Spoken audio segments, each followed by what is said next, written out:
진행하면서 가장 핵심은 안건적으로 그렇게 설명드렸지만은 지역회의 위원들을 다양한 교육을 시킬 수 있는 방법을 고민하면서 같이 되었던 거거든요. 똑같은 안건이 올라가더라도 어떤 관점에서 바라보느냐에 따라 가지고 그 안건을 대했던 사람이 바뀌기 때문에 사실 도로통 낮추는 거는 누구나 올릴 수 있지만 그거를 장애인의 입장에서 직접 체험해보고 올림으로써 그들에게 다른 교육의 기회를 주자. 사실 핵심은 여기에 있었는데 이거를 지역회의 교육할 때 얘기할 수는 없잖아요. 그분들은 당신들 기억하냐. 그래서 약간 풀어서 한 게 이제 주제가 있는 말 이렇게 좀. 저희 연구회 같은 경우는 어쨌든 지역에서 세 가지 안건을 올리면 가급적 다 예산이 편성될 수 있도록 만들고 싶은 마음에 들어가는 거기 때문에 저희가 딱 보더라도 무리한 사업들이 있어요. 그러면은 어떻게든 만들려면은 이 지역회의 위원들이 이 안건을 바꿔줘야 되잖아요. 그러다 보면 이제 공무원들하고 회의 테이블이나 만남을 만들어가지고 가능하게 만드는 거죠. 현시 가능하게. 이제 저희가 이제 사전 단계로 그 안건이 올라오면은 그 안건을 가지고 지역회의에서 모아진 안건을 사업부서하고 사전에 협의하도록 되어 있는데 만들어줬는데 그런 것들을 잘 활용하는 동 같은 경우는 그런 안건이 안 올라오는데 담당 팀장이 말씀드렸지만 다 똑같이 않기 때문에 그리고 팀장이 또 바뀌고 나면은 이런 절차가 아무리 안내를 하더라도 그냥 무시하고 까먹고 가는 경우도 있더라고요. 그래서 그런 동에서 꼭 이런 문제인 안건들이 올라오는 경우도 있습니다. 보통 이제 제안자가 올린 거는 뭉뚱그려져요. 다. 어느 지역 도로가 너무 많이 파손돼 있다든가 뭐가 불편하다 이런 걸로 이제 올라오기 때문에 그 안건을 좀 구체화시켜주는 작업들을 사실 이제 연구위원들이 같이 들어가서 회의하면서 같이 하는 거거든요. 또 약간 수상적으로 올라온 것들을 그럼 이것이 어떻게 사업 가능하게 만들 것이냐. 일례로 그 호우가 올 때마다 넘치는 지역이 있는 거예요. 넘친다, 호우가 올 때마다 넘친다라고 안건을 올려놓은 거예요. 주민들은.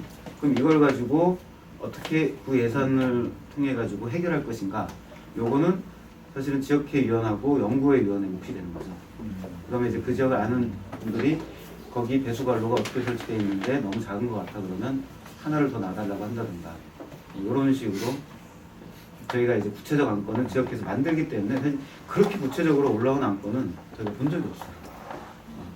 당연히 이제 지역회의에 이제 그 동장이나 팀장이 같이 들어오고 동마다 이제 회계 담당자가 참여예산 담당을 또 따로 해요. 그래서 동에서는 지역회의를 하면은 기본 동장이 뭐 잠깐 동장님이 다른 일을 볼 때는 저희하고는 세 분이 같이 들어오죠.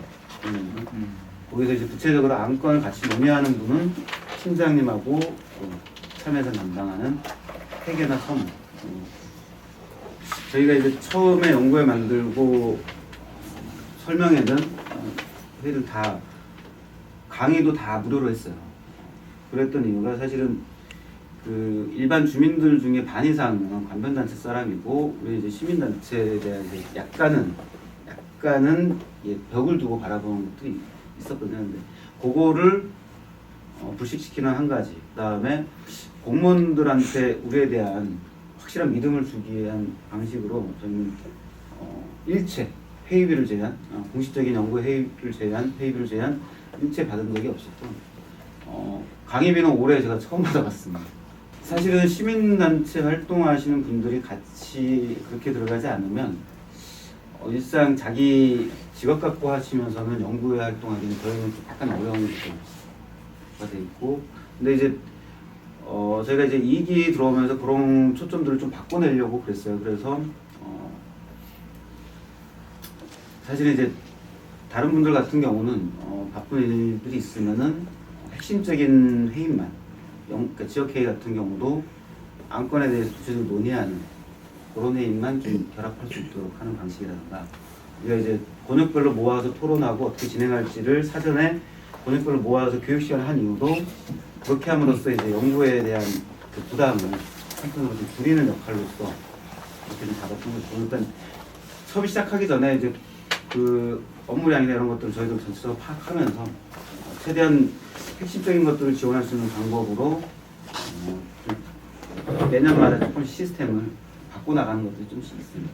첫 회 할 때 사실 국가위원회에서 어느 범위까지 논의를 할지에 대해서 저희가 7월달 회의, 첫 7월달 회의였던 5월달, 하여튼 그때쯤 시작하면서 좀 그걸 논의를 했어요. 그래서 이거는 공무원들이 더 잘할 것 같아. 그래서 안을 좀 내와주셔. 그래서 3가지 안을 내온 거예요. 지역회의 안건 플러스 신규 자체 사업. 그다음에 뭐 몇 가지 하는데 사실은 공무원들이 신규 자체 사업까지 분과에 놓고 분과의 심의를 거쳐 하겠다라는 거는 공무원들이 더 고난을 더 내려놓겠다는 얘기잖아요. 그러니까 오히려 그렇게 공무원들한테 고난을 줬더니 내올 수 있는 안들을 다 내어놓는 거예요. 저희가 몰랐던 부분들까지. 이거다. 공무원들이 잘할 수 있는 것들은 그쪽에 맡기고 우리가 잘할 수 있는 것들은 우리가 하는 방식으로 가야 되겠다. 그러면서 좀 그런 측면에서 약간 단계 정립. 그래서 지역회의 같은 경우도 저희가 직접 지원을 나가지만 사실은 그 관을 통해 갖고 예산실을 통해 가지고 밑에 팀장들한테 내려보내는 방식도 있거든요. 그러니까 이런 것들을 좀 병행하는 거죠. 이쪽 라인을 쓸 경우는 어떤 경우 어떻게 좀 약간 활용할 수 있는 것들이 있고 저희가 직접 가서 그 팀장들하고 부딪혀야 되는 것들 또 어떤 것도 있다. 이런 것들을 좀 같이 정리하면서 가다 보니까 자연스럽게 온 것 같아요. 사실 저도 처음 이걸 하는 거라 어떻게 해야 되는지 모르는 상태에서 사실 작성한 거죠. 그러면서 제가 알기 위해서라도 제가 다 챙겼는데 1년 동안 딱 지나면서 좀 대략적인 운영에 대한 프로세스가 나오고 나서는 그 다음부터는 이제 그런 것들을 예산실 담당자한테 다 넘기고 대신 이제 중요한 지점에서의 그 사전에 토치나 거의 공무원인 줄 아는 사람들이잖아요. 바쁜 시기에는 거의 이틀에 한 번씩 예산실에서 앉아갖고 같이 회의하니까 거의 공무원인 줄 알고 이제 좀 한 3년차 정도 되면서 저희 이제 공무원들이 계속 바뀌잖아. 근데 팀장은 계속 끝까지 저희가 안 바꾸고 지금까지 왔어요. 올해까지 마치면 4년인데 그 다른 분들이 보았을 때는 공무원 노조에서도 왜 팀장에서 어떻게 주냐고. 사실 팀장, 그러니까 예산팀장은 직위공모제 자리거든요. 저희는. 근데 저희가 끝까지 못 바꾸게 데리고 온 거죠. 왜냐면 공무원 중에서도 누군가 한 명이 끝까지 남아갖고 이 시스템을 이해를 하고 있어야 되니까. 그래서 실장이나 담당자는 중간에 한 번씩 바뀌었는데 팀장은 이제 계속 데려왔고 아마 이제 내년에는 팀장님이 가실 거고 밑에 담당자하고 실장님이 끝까지 가겠죠. 연수구를 예를 들면 연수구는 예산학교 부분을 좀 민간 위탁을 둬서 진행을 하는데 사실은 애초 이제 그 부분을 할 때 좀 제도에 일정 정도 참여를 하면서 위원들에 대한 교육도 하시고 이제 이런 기조에 처음 출발했는데 사실은 말씀드렸듯이 민간 위탁을 하는 순간에 사실은 전혀 애초에 목표가 많이 사라지더라고요. 민간 위탁으로 그렇게 할 수 있는 체계는 제가 봐서는 정말 권위 있는 기존의 연구 집단이라든가 이 정도의 선에서 정확하게 딱 지원되지 않으면 좀 어렵지 않을까 싶긴 합니다. 그러니까 그런 형식의 애가 이제 저희 지역에 이제 마중물 연구소라는 곳이 있는데 거기 이제 시민교육 전문으로 하는 연구소예요. 그러다 보니까 부에서 어떤 이제 교육 프로그램에 대한 의뢰를 하면은 그거에 대해서 프로그램을 짜가지고 진행을 하는 거죠. 그런 방식으로 좀 진행하는 방식이라든가. 근데 그렇다 손 치더라도 직접적으로 주민들하고 지역회의위원회나 우리한테 넘어오는 협의회사는 넘어오면은 지역회의위원회라든가 아니면 분과위원들하고 직접적 관계가 생기는 거는 그런 방식은 또 아닐 것 같아요. 실제로 몸으로 부딪혀야 되기 때문에 제가 봐서는 어렵더라도 저희 남동구 같은 형식으로 만드는 게 낫지 않을까. 사실 이제 계속 저희도 그 고민을, 그러니까 시 참여 예산을 하면서도 사실은 민간인 간사에 대한 고민을 했어요. 그러면서 이제 결국엔 안 들어간 이유 중에 가장 큰 이유가 시에서 부담스러워하기도 했지만 저희가 안 들어갔던 선택은 들어가는 순간에 실무자로 전락할 가능성이 크다. 그냥 있어가지고 2가지 지역이 다른 방식. 오늘 일동은 안건 3가지를 다 여성 가위로 한 거고 만수일동이라는 지역은 장애인으로 접근하지만 첫 번째는 이동권만으로만 접근하고 나머지 2개 안건은 다른 지역 요구 사업을 받아서 진행하는. 그러니까 저 집단 토론했을 때 주 토론 내용이 사실 이 내용이었어요. 근데 저희는 이 모든 것들을 다 열어놓고 방식들을 준 거기 때문에 각각의 장단점에 대해서 다 설명을 드렸죠. 주제가 있는 마을을 할 경우는 이렇다. 올해는 이 주제이지만 내년엔 다른 주제로 할 수 있고. 근데 결론적으로 나오는 안건들은 여러분들이 해보셔서 아시겠지만 같은 안건이 나오되 이걸 어떠한 관점에서 바라보는 문제일 수 있다. 이렇게 좀 하면서 풀었던 과정이죠. 정말 이게 올바른 예산인가 아닌가에 대한 고민은 사실은 저희도 있어요. 왜냐하면 총 32억의 예산 중에 저희 같은 경우 제일 사업이 많이 올라오는 게 건설교통이에요. 물론 주민들의 요구도 있지만 행정에서도 요구를 하는 거죠.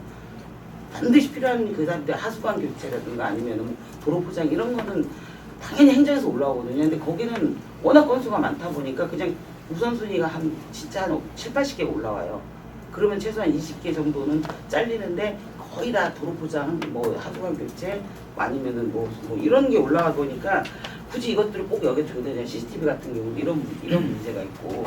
그런데 또 사업수와 사업액을 적정하게 이게 실링을 배정하다 보면은 안 줄 수가 없는 상황이 된 거예요. 그래서 올해 같은 경우 사실은 몇 억이 좀 남았어요. 다음 순위로 딱 남은 게 건설교통에 5억이 남고 우리 예산 3억 1천이 남은 거예요. 그래서 이거 5억을 어떻게 그 다음 순위로 줄 것인가 말 것인가를 이제 저희 조정협에서 고민을 할 때 이제 행정에서 제안을 했어요. 이걸 받지 않으시고 대신에 이제 올해 저희 구청에서 뭘 했냐면 그 60세 어르신들 그 폐렴 백신을 놔드렸거든요. 근데 돈이 없었고 내년 예산을 못 받은 거예요. 내년 예산을 배정을 못 해가지고 이렇게 돌려주시면 아니 참여는 아니지만 이렇게 돌려주시면 어떻겠냐. 그래서 취지에는 안 맞지만 우리 그 조정협에 있는 의원님들하고 같이 논의를 해서 포장을 하는 것보다는 어르신을 위한 사업이 이게 더 사실은 취지에 맞는 거다. 많은 주민들이 갈 수 있는 거니까. 그래서 총 예산이 4억이 필요한데 3억 1천이 남는 거는 이제 우리는 안 받고 남긴 거죠, 예산을. 작년에는 사업이 없어서 돈을 남겼는데 올해 같은 경우는 굳이 이 예산과 저 예산을 비교했을 때는 도로 포장이나 이쪽보다는 어르신들을 위한 좀 더 많은 주민들이 갈 수 있다면 사실은 이것도 참여 예산에 우리가 봐야 된다 해서 형식적으로는 안 받고 이게 28억만 받고 나머지 한 3억 9천 정도는 남겨버리는. 그러니까 저는 그거는 굳이 안 받아도 된다고 생각을 하고 이번에 올라온 예산 중에 또 하나는 저희 청소년 축제가 있었어요. 그 제안을 한 게 정말 청소년들이 스스로 자기들이 축제를 준비하는 사업을 해서 5천만 원을 올렸는데 행정에서 너무 좋다고 이거를 1억을 배정을 했어요. 그러니까 좋다고 이제 받았는데 저희가 이제 다행히 올해 이제 우리 이쪽에 모델팀에서 예산 분석 팀을 또 가동을 해요. 그래서 지금 회기 중이어가지고 분과별로 해서 예산 분석을 하고 있는데 마침 이제 그쪽 청소년 그 참여 예산 올라오고 그 예산이 올라왔는데 그 내용을 보니까 분명히 제안자는 전체 골고루 지역에 있는 아이들이 축제를 할 수 학교로 배분을 하던 이렇게 가자고 했는데 행정에서 그 짠 내역서를 제가 어제 본 거예요. 어제 다른 것 때문에 분석팀 딱 봤더니 3천만 원인가 4천만 원이 장비 임대료고 그리고 500만 원이 심사위원 수당으로 잡은 거예요. 지들이 진짜 미친 행정이죠. 그래서 이제 또 하나는 이제 올해 의원들하고 한번 간담회를 해서 우리가 올렸지만 행정에서 제대로 아까도 저희도 말씀드리지만 올리는 게 다는 아니라 집행을 하는 행정에서 제대로 집행을 못한다면 과감하게 잘라라 라는 얘기까지도 할 정도여서 굳이 다 받지 않아도 된다. 정말 주민들의 원 취지에 맞게 한다면 충분히 밀어주고 할 수 있지만 분명히 제안자 의도는 이게 아닌데 이게 가면서 변질되는 이런 모습들에서 저는 이런 걸 하면 의회에서 과감히 잘라주십시오라고 또 제안자가 정말 이 사업을 냈을 때는 굉장히 신중하고 나름대로 고민했다면 이 부분에 대해서 모든 사람들이 같이 함께하고 마지막 집행까지도 같이 할 수 있게 끝까지 함께하는 게 저는 그게 진정한 참여 예산이라고 생각을 하고 저희도 그럴 위해서는 계속 후속 작업까지도 아까 얘기한 워크숍 같은 것도 좀 하면서 내년에 좀 새로운 방법을 할까 좀 고민 중입니다. 홍보 캠페인을 제가 굉장히 많이 했어요. 다양한 방법들 시장 통해서도 하고 뭘 하고 했는데 제일 좋은 거는 저는 찾아가는 예산학교 같은 게 제일 좋다고 생각을 해요. 모이는 자리들 있죠. 그러니까 저희가 단체들이 왜 총회를 하거나 교육을 하거나 하면은 부르는 거죠. 그리고 또 이제 또 지역 회의 올 때 하기 전에 잠깐 또 캠페인하고 아니면은 각 동별로 가고 그래서 직접 찾아가는 거 외에는 다른 특별한 방법은 없을 것 같아요. 그게 제일 빠르고 그리고 사람들이 인식을 하고 그리고 찾아가서 직접 저희는 또 워크숍을 예산학교로 최영 선생님이나 제가림 교수님 오셨었지만 1부는 강연을 하면 2부는 반드시 그 참여 워크숍을 했어요. 그래서 실제 경험을 해주는 거죠. 그랬더니 그 자치위원장들이 첫 해에는 싸우고 난리가 났어요. 왜 하니까 이제 신호등 그걸 한 거예요. 그래서 빨간색, 노란색, 초록색 마음에 들면은 초록색을 하고 반대는 빨간색이고 생각은 노란색이 해서 이걸 들어주세요. 그랬더니 자기 빨갱이냐고 왜 빨간 카드 들게 하냐고 이제 그 정도로 막 꽉 막혀있던 의식을 하시던 분들이 한번 해보니까 어떤 분들은 정말 그 자치위원들이 동네 가서 똑같이 하시더라고요. 그러니까 정말 직접 보여주고 경험하지 하는 거 외에는 다른 방법이 없다고 생각합니다. 이거는 그 동해사 할 때 제일 먼저 지역 총회 지금 지역위원회도 지역위원회 첫날 제안된 걸 다 받아서 그날 일정을 협의하고는 언제 만나서 어떻게 하고 마지막 날 총회는 어떻게 하고 이런 협의를 할 때 그걸 다 구청으로 일단 보내요.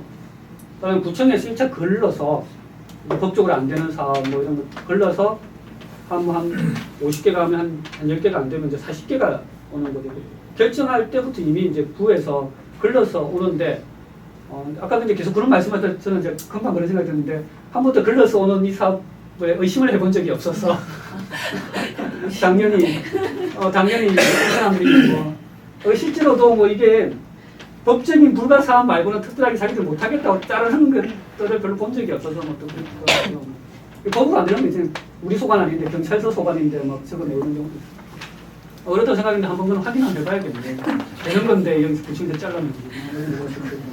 어쨌든 미리 이제 걸러서 오면 두 번째 이제 현장 방문하고 이럴 때는 걸러진 걸 가지고 방문하기 때문에 이제 결정되는 때는 이미 이제 되어 있는 상태죠.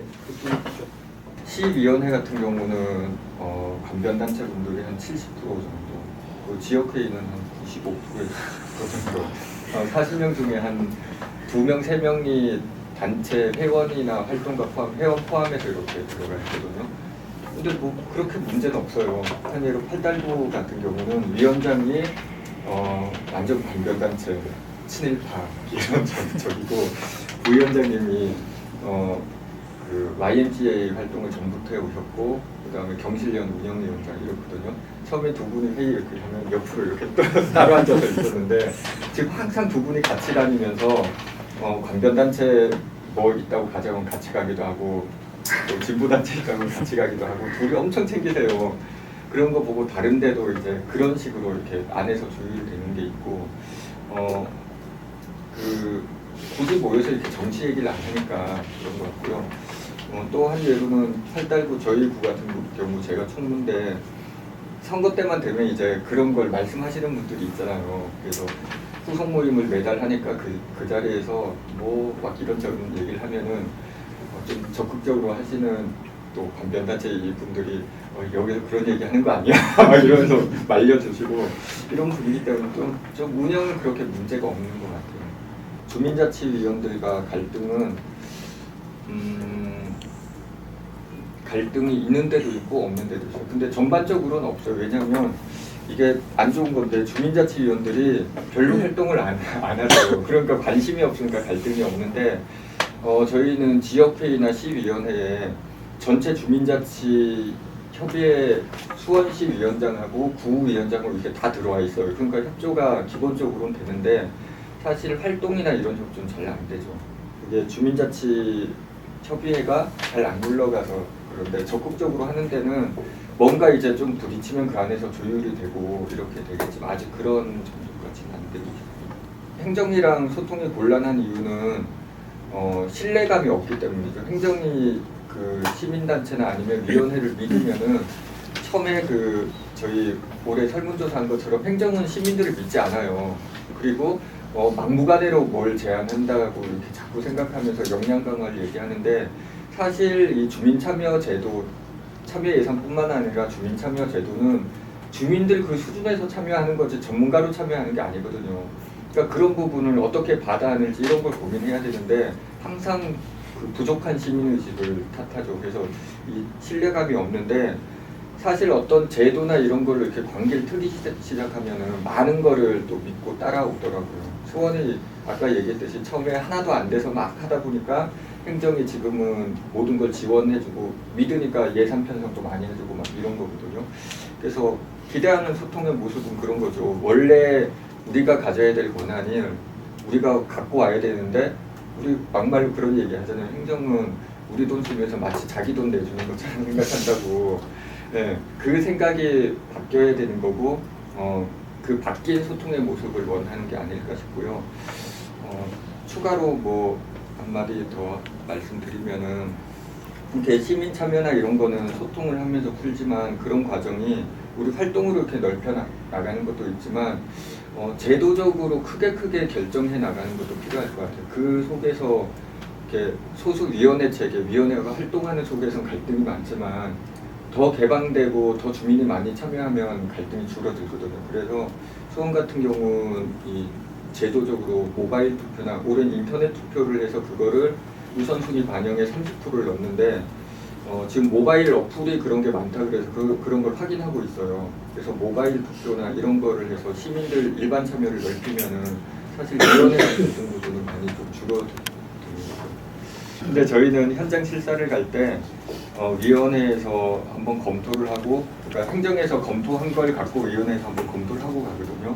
그러니까 현장 실사를 가면 그 제안자를 꼭 만나요. 전화로라도 해서 행정은 이런 사안으로 뭐 민편성 불가라든가 이렇게 판정이 됐는데 우리 판단은 지금 보니까 어떻다.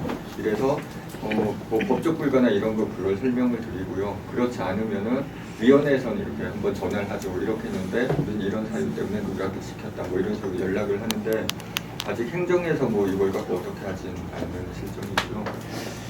원래 강좌는 지금 시위원회 중심으로 되고 있어서 지역회의 위원들은 별로 아직 참여도가 약한데 내년에 좀 확장하려고 하고요.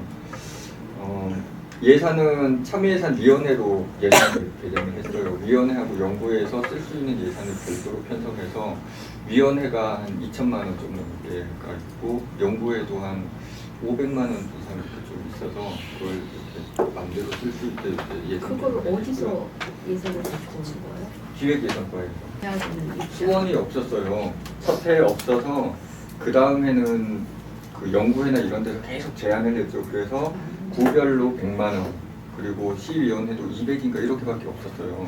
그러다 저희가 청소년 예산학교 이런 거 하고 신뢰감이 쌓이니까 그런 워크숍이나 아니면은 이런 교육을 우리가 하겠다라고 하니까 이제 기획예산과에서 이렇게 편성을 해놓은 거예요. 그래서 이 신뢰감을 갖고 좀 이렇게 제안도 하고 밀고 당기고 좀 하면은 처음에 이렇게 아주 크지 않게 예를 들어 지역회의별로 한 50만 원이나 100만 원만 해도 크잖아요. 그렇게만 하고 그걸로 성과를 계속 내면은 행정이 움직이더라고요. 서로 신뢰감이. 사업 한도 결정 관련해서는요.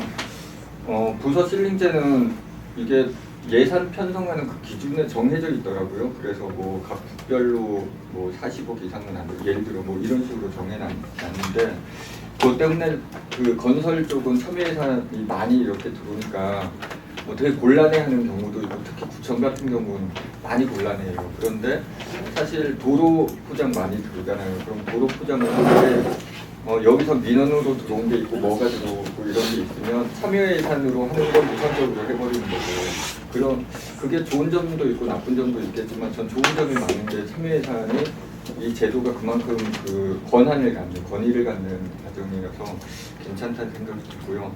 또 진행 사업 점검 과정에서 부서의 협조가 잘 이루어지는가? 잘 안 이루어지죠. 그래서 처음에 가서 현장에서 막 싸우기도 하고 도로 이런 말이 되냐고 막 부서에서 한참 막 또 얘기를 하고 그 담당 과장이 나와서 설명하다 열받는다고 들어가 버리고 막 이랬어요. 근데 이게 좀 처음에 그래서 의견을 막 안 좋게 내고 다른 거 좋게 내고 이러니까 담당 과장이 좀 고민이 많았는지 그 다음에 좀 고분고분해지고 협조도 해주고 그래서 그 담당 과장은 그 다음에 위원회에서 우르르 몰려가서 그거에 대해서 엄청나게 좀 질타도 하고 이런 식으로 한두 차례 했죠. 그러고 나니까 좀 이렇게 바뀌었는데 사실 아직까지 부서 협조가 잘 안 돼요. 근데 되는 데는 정말 적극적으로 자료도 다 주고 가기 전에 위원회에 그 경과 보고나 이런 거 다 하고 이렇게 하고 있거든요. 그래서 이 부분은 저희는 좀 그 인터넷에 이렇게 제한된 사업은 중간중간에 어느 정도 어떻게 진행됐는지 이걸 볼 수 있게 하라고 계속 하는데 행정이 요구를 아직 안 하고 있죠. 그래서 좀 그런 정도고요. 청소년 위원회는 저희는 일반 위원 저기 하듯이 그냥 인터넷에 시청 인터넷에 이렇게 공모를 하고 만약에 이렇게 중간에 모자라면 교육청 통해 학교로 공문을 보내려고 그랬는데 많이 참여를 하더라고요. 그래서 아직까지 공문은 안 보내고 그렇게 모집을 해서 구성을 하고요. 이거는 조례 개정만으로는 어렵죠. 조례 개정만으로 되는 게 있는데요. 사실 그 참여 예산을 하다 보면 그 담당 부서랑은 어느 정도 소통을 하는데 그 외에 공무원들이라면 정말 산모산이라고 이렇게 만나보면 말이 정말 안 통하죠. 그래서 청소년 예산학교 첫 해 할 때 담당 부서가 완전히 틀어서 자료도 안 주고 아무것도 안 했어요. 그리고 그때 제안되거나 시장이 이거 하라고 지시한 것도 다 안 했거든요. 근데 그 다음에 위원회가 되니까 부서가 하더라고요. 하긴 하는데 그때도 자료도 안 주고 정말 비협조적으로. 그리고 올해는 이제 작년에 그래서 좀 트고 이런 게 있으니까 올해는 자료 협조하니까 자료도 주고 이 정도인데 아직 적극적으로 협조하진 않아요. 그래서 요런 부분은 계속 그 각 위원회나 아니면 이게 어떻게 보면 주제별 위원회인데 그럼 그 행정 부서랑 어느 정도 소통이나 이런 관계가 또 좀 필요할 것 같아요. 지역회의가 이제 그 자체적으로 잘 못하시죠. 그래서 이제 동별 담당자들이 많이 좀 지원을 하고 과도한 경우는 거의 좀 담당자들이 하기도 하고 제가 한 2, 3주 전에 이창kim 선생님 섭외해가지고 동별 담당자들 공무원 교육을 한번 했거든요. 그래서 이야기 듣기 했는데 이제 동별 담당자들의 가장 큰 불만은 그거예요. 이거 다 우리 업무다. 그러니까 이제 실제적으로 주민들이 지역회의가 자발적으로 안 된다는 거예요. 이거 다 우리 업무로 다 돌아오고 있는데 이게 자기들에게는 가장 큰 문제라고 인식을 하더라고요. 어쨌든 홍보 주체는 지역회의인데 지역회의가 하는 경우 잘하는 경우는 뭐 지역위원장들이 발벗고 나서면서 잘하고 안 되는 데는 이제 행정에서 좀 뒷받침을 하고요. 일단은 그렇게 한 거는 이제 동별로 지역회의를 놔뒀으니 예산 사업이 진행이 되는데 행정에서는 동별로 차이가 나면 그게 굉장한 골칫거리죠. 사실 행정에서는 그 지역 간 형평성이 가장 민감한 이슈잖아요. 그래서 이제 행정에서 이제 그렇게 동별로 1억 플러스 마이너스 이렇게 하겠다라고 이제 했고 이제 저희도 그걸 받아들였습니다. 이제 그랬던 이유가 있는데 몇 가지가 이제 저희가 안양이 특성이 그 안양이 그 평촌이 이제 옛날이지만 어찌돼서 신도시고 신도시가 건설되기 전에 있던 구 도심이 이제 안양역 주변에 있어요. 그러니까 그쪽이 만안구고 평촌이 이제 동안구인데 그 만안구가 동안구에 대한 이 상대적 박탈감을 굉장히 많이 갖고 있어요. 그러니까 이제 인프라도 우리는 이제 제공받지 못했고 그래서 우리는 굉장히 어렵게 살고 있다. 동안구에 비해서 이런 의식들이 굉장히 팽배하고 참여 예산도 해보니까 근데 이제 참여 예산도 지역회의도 만안구 좀 어려운 지역보다는 좀 이제 괜찮은 중산층 이상의 지역에도 참여를 좀 그나마 많이 하시고 제안을 하는 거예요. 그러니까 이제 저희가 이를 보면서 좀 이제 그게 이제 근데 평촌은 잘 돼 있잖아요. 실제로 잘 돼 있고 뭐 한데 거기서 어찌됐든 제안해가지고 또 막 하니까 이게 어려운 지역은 제안이 잘 안 되고 있고 이렇게 잘 사는 지역 별로 우리가 보기엔 별로 필요하지 않은 지역인데 막 이렇게 막 되는 것 같은 그러니까 이런 형평성을 좀 맞춰가는 그러니까 현실적으로 좀 이렇게 그 뭐랄까 이렇게 걸음이 좀 필요하지 않을까라는 생각이 있습니다. 그래서 동별 형평성을 좀 고려해가면서 안배해가면서 조정을 좀 할 필요가 있지 않을까라는 생각이 듭니다. 그래서 이제 1억 정도로 이제 했더니 소규모 사업만 제한되고 좀 이런 게 있더라고요. 아니면 이제 그랬는데 몇 군데 동에서 말 안 듣고 이렇게 제안을 했는데 행정이 받아버린 거죠. 그래가지고 그게 이제 근데 그게 좀 크게 문제가 된 게 그 이제 한 동이 첫 해에 한 3억 정도 되는 이제 건설비 이제 공원 닦고 하는 예산 이제 배정 받았고 올해에도 또 한 2억 정도 받은 거예요. 근데 하필 그 동네가 시장님이 사는 동네인 거예요. 돼가지고 총회에서 난리가 났어요. 그럴 수밖에 없는 상황이 있는 건데, 그러니까 이제 그런 좀 이제 그러면 이제 동 간에 이렇게 이런 갈등들이 좀 있습니다. 그래서 그게 좀 맞춰서 가야 되는 현실적인 고려들이 좀 있는 것 같습니다. 저희 조례 같은 경우는 서대문구 조례가 굉장히 좀 다른 조례에 비해 간편하게 돼 있어요. 나중에 보시면 아시겠지만, 근데 동별회의는 동별 주민 누구나 참여할 수 있고 20인 이상이면 회의 정족수를 채우는 걸로 되어 있습니다. 그래서 공시하고 주민들이 20명 모이면 동별회의가 개최된 걸로 이제 조례상으로 인정이 되는 거고요. 그리고 뭐 20명 이상은 뭐 100명도 좋고 200명도 좋고 그거는 공간상 제약이 없다면 충분히 이렇게 할 수 있는 구조로 되어 있는 거고, 그 동별회의에서 사업 결정권은 어디까지인가 하면 저희들이 서대문이 조금 다른 게 위원회에서 그 시민들이 개별적으로 뭐 인터넷이나 제안하는 사업들을 처음에는 동별회의로 이렇게 부의하지 않고 따로 그 시민 제안 사업을 이렇게 했었고, 동별회의 사업을 각 동별로 저희들이 우선순위를 3개를 정하도록 돼 있습니다. 그래서 우선순위 결정권이 동별회의에 있어요. 그래서 그 우선순위 동별에서 제안된 20건 중에서 우선순위에 드는 3순위까지가 서대문구 주민참여예산위원회 심사 대상 사업이 되는 거죠. 그래서 서대문구 주민참여예산위원회 같은 경우는 저희가 14개 동일해서 각 동에서 3개씩 올라오면 42개랑, 그리고 주민이 직접 제안한 사업, 그리고 이제 지금부터 작년 같은 경우는 분야별 회의에서 올라온 사업들을 총괄해서 저희들은 통틀어서 심사를 합니다. 그래서 어떤 동은 첫 해에는 하나도 가져가지도 못하는 동도 있고, 어떤 동은 더 많이 가지고 갈 수도 있는데, 저희들도 그래서 형평성 문제가 제기되기도 했었지만 저희들도 그 형평성보다는 그 사업의 내용과 뭐 그런 것을 우선순위하기 때문에 동별 회의에서 가지는 권한은 주민들이 직접 제안할 수 있다는 거하고, 우선순위를 주민들이 직접 현장에서 정한다는 거, 그게 이제 주민들의 결정 권한이 되는 거죠. 그 추후에 최종 심사는 아무튼 주민참여예산위원회에서 서대문구 주민참여예산 사업 우선순위를 결정하는 구조입니다. 그리고 자발성은 첫 해는 아마 한 80%, 90% 정도는 저희들도 동원이었죠. 그래서 각 동별로 뭐 자치위원들, 통반장들, 또 분들이 아는 분들을 모셔오기도 했고, 문제가 심각하다는 생각도 했었습니다. 근데 작년에도 마찬가지로 자발적인 참여보다는 동원이 많았어요. 근데 저희들은 생각이 바뀐 게 동원도 상관없다고 이제 생각을 바꿨습니다. 왜냐면 그 동원했던 주민들도 결국은 참가해서 지속적으로 이런 모습들 속에서 스스로 그것을 생각을 바꿀 수도 있는 문제고, 또 그분들이 다른 곳에 이렇게 얘기할 수도 있고 해서 일단 지금 보면 그 동별회에 참가하는 참가자들의 구성이 조금씩 다변화되고 있다는 게 지금 저희들이 보는 희망이라고 생각하시면 돼요. 그리고 사업의 질은 아직도 동별회의에서 나오는 사업은 완전히 거의 주민 편익성 사업이라고 보시면 됩니다. 그리고 한두 건 정도가 서대문구에서 이런 새로운 아이디어가 나오는가 하는 그런 사업들이 한두 건 정도, 나머지는 다 동별 편익 사업이라고 보시면 되겠습니다.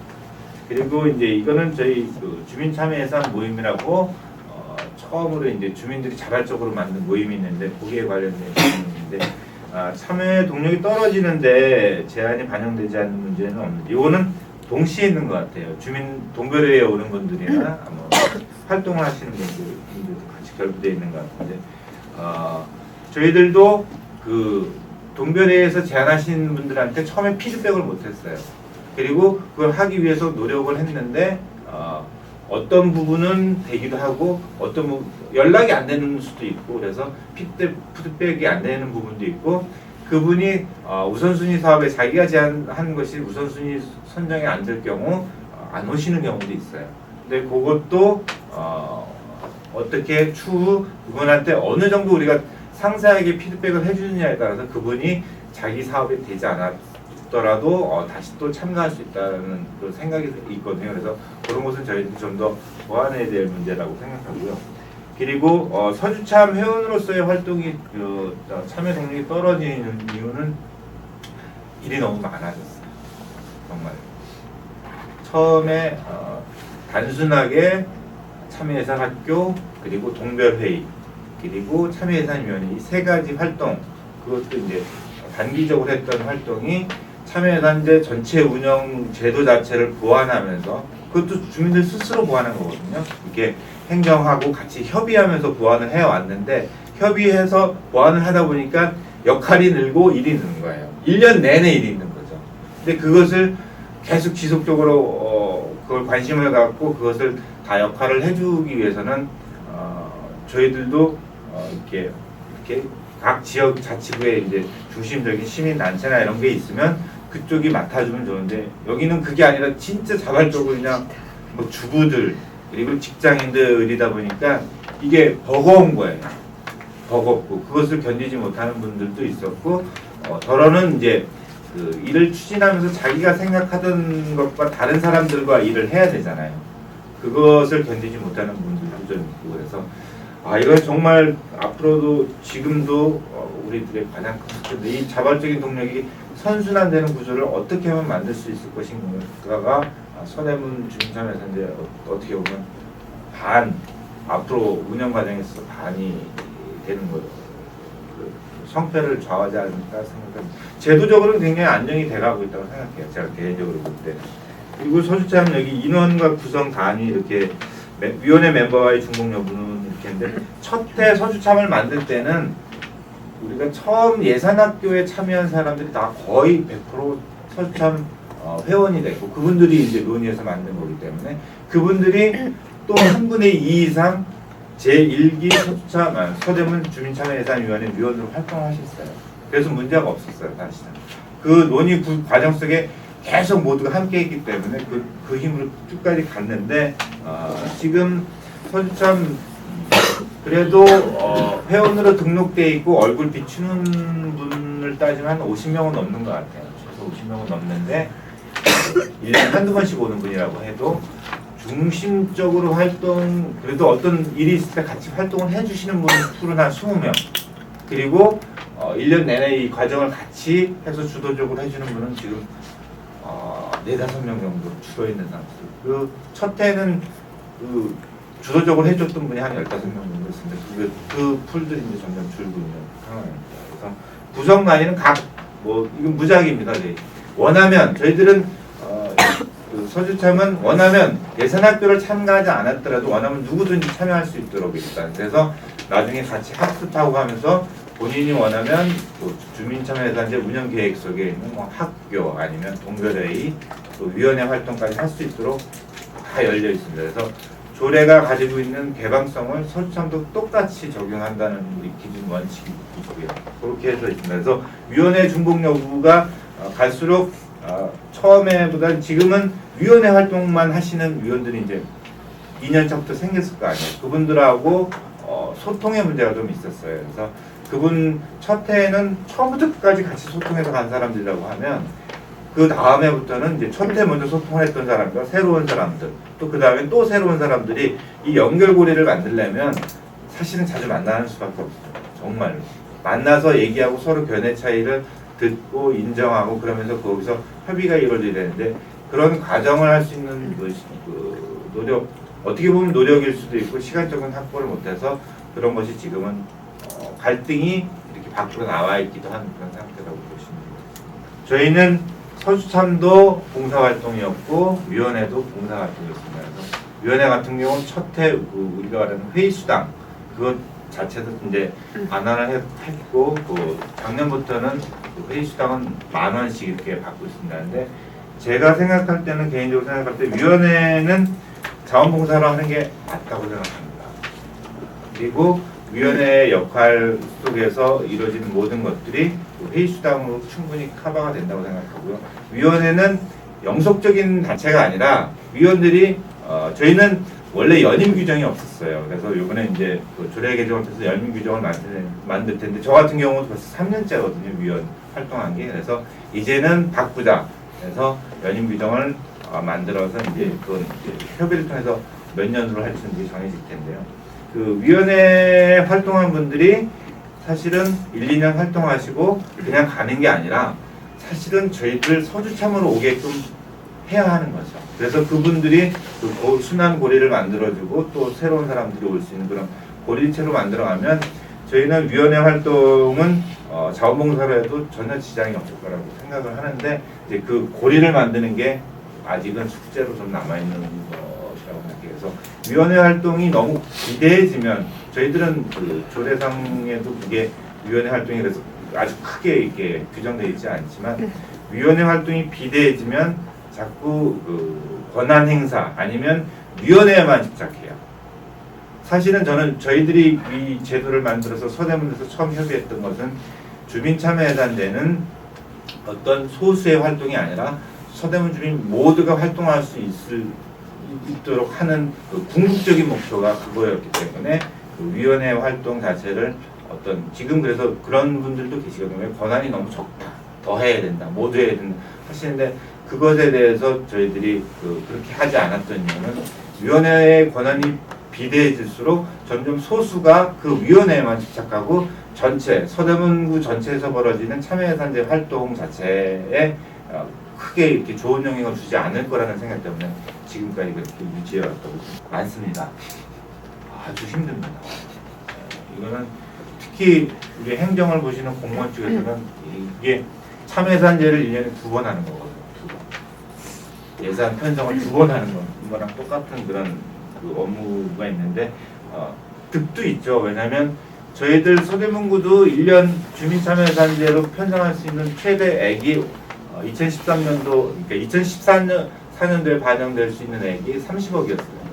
올해도 한 15억 정도 반영이 됐는데 서울시는 작년에도 저희들이 한 20억 정도 받아왔고요. 서울시 참여예산으로 올해도 한 20억 정도 지금 편성이 돼 있는 상태인데 그런 득이 있는 반면에 서울시가 참여예산제에 미치는 제가 서울시 참여예산 그 지원협의회에서 활동하면서 느낀 가장 큰 위험성은 각 자치구마다의 색깔보다는 예산을 쟁취해오는 그 목표에 열중하게끔 참여예산제 자체를 왜곡시킬 수 있는 힘이 있어요. 금액이 크기 때문에. 그래서 그거는 지속적으로 저희는 그렇게 생각합니다. 이게 지금은 서울시에서도 참여예산을 열심히 활동하는 자치구가 아직 한 7, 8개 되나요? 3분의 1이 안 되거든요. 근데 나중에 이 자치구에서 활동하는 참여예산 제도들이 어느 정도 하면 저는 반드시 그게 네트워킹이 됩니다. 그래서 서울시 참여예산을 그 자치구 참여예산이 감시하면서 서울시 주민참여예산에 참여를 해야지만 서울시가 함부로 이렇게 왜곡된 구조 속으로 흘러가지 않을 거라고 생각해요. 지금도 벌써 이미 서울시 참여예산을 따기 위해서 각 자치구에서 왜곡된 주민참여예산위원회를 운영하는 자치구들이 있잖아요. 그렇죠? 그런 것들을 방지하기 위해서는 그것이 이제 근데 이게 힘든 것은 이건 뭐 저희들뿐만 모든 주민참여예산제를 실시하는 제도의 문제점은 그 동력을 우리가 어떻게 지켜낼 것이냐 어떻게 그리고 그것을 선순환 고리로 자꾸 찾아갈 수 있는 것이냐 그게 가장 큰 고민거리라고 생각합니다. 숙제라고 생각합니다. 이상입니다.